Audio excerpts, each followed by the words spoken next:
These are the decks at my desk this week. I bring a small collection up to my work desk every week because I do my daily draws up here, and then I also have some decks around in case I want to do a reading when I'm not in my sacred space. And so I grab a few decks and keep them here at my work desk, and I want to show them to you. I have 3 tarot and no oracle decks this week. I just have not really been in an oracle mood these days, so I didn't bring any up. The first deck is Curious Travels, and I brought this one up last week too. And my goal is to try to get used to this deck and connect with it a little bit because I love the art, but I don't know what it is. I cannot seem to connect with this deck, and I don't reach for it enough, and so I'm trying to kind of force myself to do it. But last week was a super busy week, and I actually didn't do any readings upstairs. I didn't do any daily draws. I didn't do any other reading, and so I never reached for it, so I'm taking it back up this week. And I also have a sneaking suspicion that part of the reason I don't grab for it is because of the box. It's rather large in my hands, and then there's a ribbon and this guidebook that's bigger than the deck itself. So I did put the deck in an Usi bag that I don't use for the deck I bought it for. And so I'm going to try it that way this week and see if that helps. I really love this deck, actually. I love the art. I love the depictions of the cards. The linen finish is amazing. I find it very easy to read with. The depictions are some of the cards are a departure from the Rider-Waite-Smith, but not enough that it becomes, a deck I have to learn. So I think it's quite easy to read with. And I love the color. I love the style. Like, I really like this deck, and I just don't know why I feel so disconnected from it. So we'll give it another try this week, and I'm gonna really try to grab for it as much as possible. And we'll see if this trick with putting it in a bag helps at all.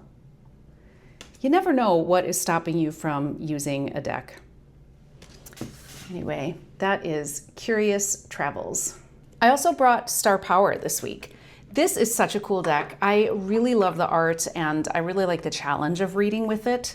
The depictions are wildly different than what we normally see in Rider-Waite-Smith, and they're just so fantastic. And I do like checking in with the guidebook.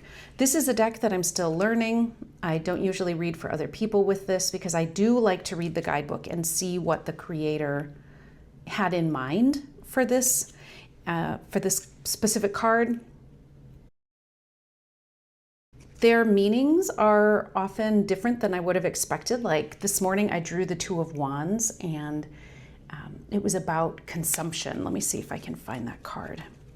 And that's just such a cool sort of cousin to the meaning that I usually think of when I think of Two of Wands.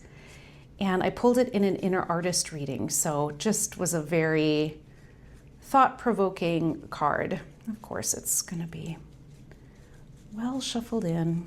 Here it is. Here's the Two of Wands. And it was about, like I said, consuming and having cravings. And I just love that idea that the Two of Wands is about a craving, that you're not actually doing anything, but you're craving it. I almost always think of the Two of Wands as like a planning card, and craving is just delightful way to look at things. So I really enjoy this deck. I like the cardstock, I like the shuffle, I like the art, I like the way it makes me think differently about the cards. And I think it's a really good counterpart to the Curious Travels, which is not a clone, but very similar to the Rider-Waite-Smith. And so where that one can be comforting in a way because it's easy to read with, this one is very expansive for me. And I just, absolutely delightful, challenging, wonderful deck. That's the Star Power. And the last deck I brought upstairs this week is Earth Magic. This is the colored edition. There are 2 editions of this deck. I got the sepia toned version of this deck first and really enjoyed it, but once I got the color edition, I honestly haven't reached for the sepia tone since, because this is just, I don't know. I'm so in love with this deck. And I know there is some discussion online about whether AI was used on this. More and more, I think it was not. But I know that that's a concern, and so I do bring it up to encourage people to let them, to be educated and to let you make your own decision about it.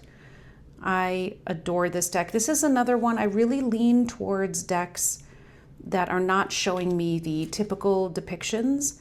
And this one, like this card is pretty, it's got the symbols we are used to in a Rider-Waite-Smith deck.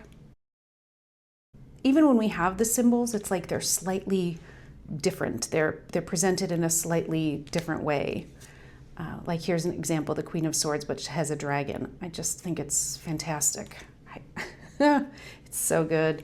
I really do lean towards these types of decks. I have enough clones, like RWS clones, in my collection, and so when I'm spending money on things, I like to get things that help me expand my thinking on them. And this card definitely does that, or this deck definitely does that.